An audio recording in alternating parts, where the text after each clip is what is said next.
Հանուն Հոր եւ Որդվո եւ Օգվույն Սրբո ամեն։ Թագավորներու երկրորդ գիրք 11-րդ գլուխ Դավիթ եւ Բեթսաբե։ Հետևյալ դարին թագավորներուն պատերազմելու ադենը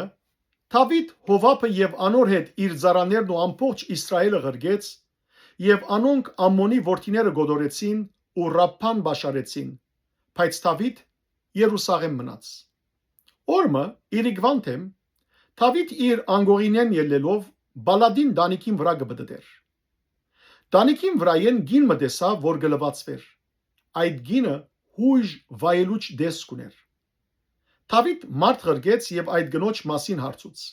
Իրեն ասին. ասիգա Բեթսաբեն է,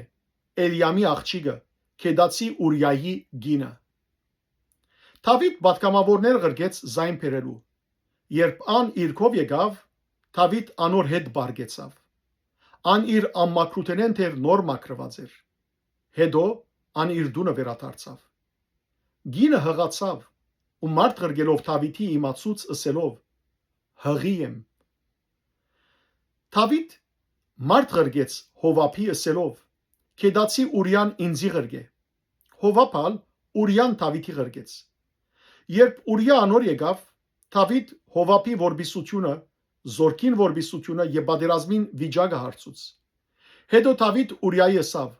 դունդ իջիր ու ոտքերդ լվա։ Ուրիա թագավորին դունեն ելավ եւ անոր յետևեն թագավորե բարգեւ քնած։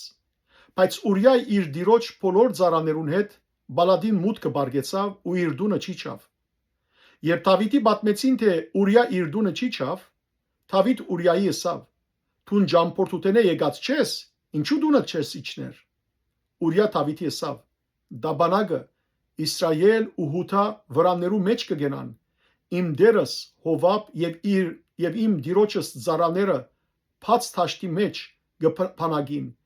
իսկ ես ուդելու, խմելու եւ գնոջս հետ բարգելու համար իմ դունս երթամ, թուն գաբրիս ու քո անցդ գաբրի, ես այս բանը չեմ աներ։ Դավիթ Ուրիայի ասավ. այսօր ալ հոս մնացիր եւ վաղը քեզ պիտի ղրգեմ։ Ուրիա այդ օրն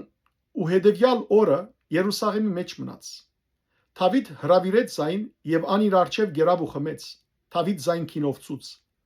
Ուրիա իր գունը իր դիրոջ ծառաներունքով իր անգողինի մեջ բարգեցավ, բայց իր դունը չի չավ։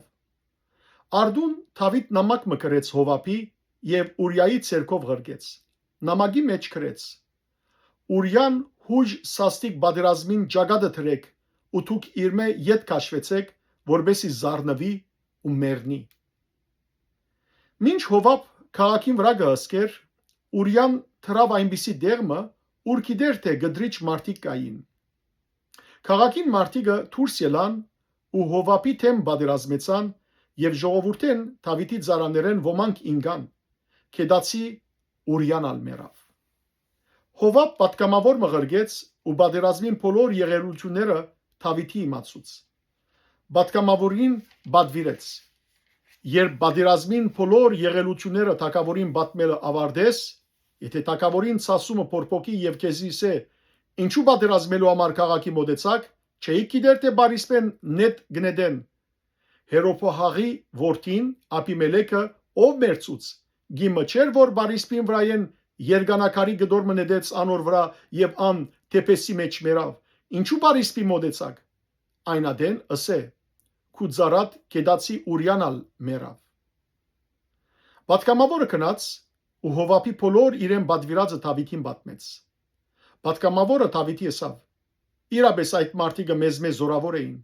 մեզի թեմ դուրս ելան թաշտը, բայց մենք մինչև քաղաքին թուրը զանոնք հալածեցինք։ Աղեղնավորները բարիսպին վրայեն Քուձարաներուտ նեդեր նետեցին եւ թագավորին ծառաներեն ոմանք մերան, Քուձարատ Քեդացի Ուրիանալ մերավ։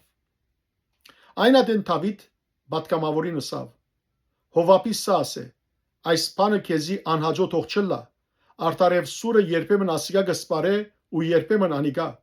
քաղաքին թեմ պատերազմը սաստկացուր եւ զայն փլցուր, թունալ քաչալերեզինք։ Ուրիայի գինը իր ամուսինին մեռնել լսելով ամուսինին համար հեծեցեց։ Երբ սուկը անցավ,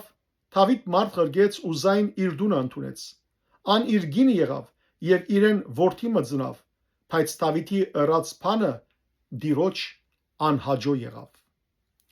Փառք ես Տեր Աստված մեր։ Ամեն։